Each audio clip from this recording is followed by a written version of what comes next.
Hey guys, welcome back to my channel let's learn English.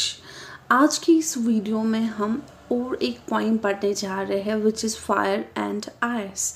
और ये जो है ये हमारी फर्स्ट फ्लाइट जो है उसमें 2 पॉइंट्स है, पहले हमने ऑलरेडी डिस्कस कर ली है। सो ये जो पोएम है it's written by same author Robert Frost. So here we will be discussing the fire and ice poem. सो इस पोइम में पोइट जो है वो अपनी 2 प्रेडिक्शंस दे रहे हैं कि कैसे जो वर्ल्ड है वो एंड हो जाएगा। कुछ लोग कहते हैं कि फायर की वजह से दुनिया जो है वो ख़त्म हो जाएगी, लेकिन कुछ कह रहे हैं आइस की वजह से दुनिया ख़त्म हो जाएगी। ठीक है, आपको पता है according to the point fire stands for desire. यहाँ पे वो सिंबलाइज कर रहे हैं ह्यूमंस की जो डिज़ायर्स है या ग्रीड है वो फायर को रिलेटेड कर रहे हैं। It's not only literal meaning. और जो ह्यूमंस की जो डिज़ायर्स होती है या जो ग्रीड होती है, हम कितना भी इनको सेटिस्फाई करें, the more they grow there is no end to it. So on the other hand ice जो है it stands for hatred.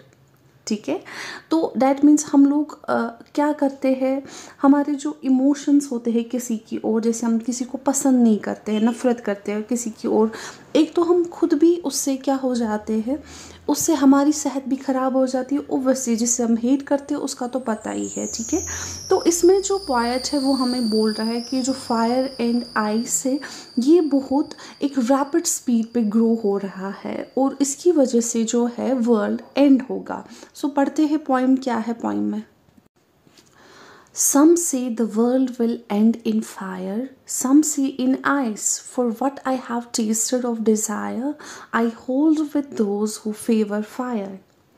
But if it had to perish twice, I think I know enough of hate to state that for destruction ice is also great and would suffice.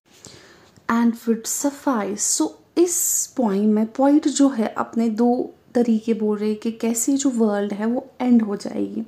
पहले ही बोल रहे हैं कि world जो है, कुछ लोग बोल रहे हैं कि वर्ल्ड जो है ख़त्म हो जाएगी बिकॉज ऑफ फायर। ठीक है, लेकिन कुछ बोल रहे हैं it will end by ice. यहाँ पे जो पॉइंट है वो उसको पता है कि ह्यूमन इमोशंस जो होते हैं, ह्यूमंस की जो डिज़ायर्स होती है वो कैसे बढ़ती है, जैसे आग नहीं फैलती है वैसे ह्यूमन इमोशंस होते हैं। तो यहाँ पे जो पॉइंट है वो वापस से सोच रहे हैं और इमेजिन कर रहे हैं कि अगर world has to die twice और आइस में भी उतनी मतलब कैपेसिटी है जैसे फायर में है कि वो पूरे वर्ल्ड को डिस्ट्रॉय कर सकता है। यहाँ पे जो पॉइंट है वो कंपेयर कर रहा है फायर और आइस को। It is a self destructive nature of human beings. चाहे हम हेट्रेड रखें या फिर किसी चीज़ की ग्रीड रखें, उन इमोशन से, उन फीलिंग से क्या हो जाता है, हम खुद से ही ख़राब हो जाते हैं। ठीक है, और there is no end to such emotions.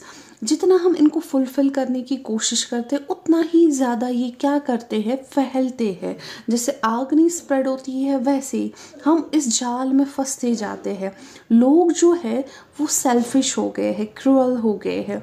On the other hand point describe कर रहा है आइस को, जैसे मैंने ऑलरेडी बोला आइस सिंबलाइज क्या कर रही है, हेट्रेड। ठीक है, it is a hateful side of human emotions. People क्या हो गए हैं, दूसरों की केयर नहीं करते हैं।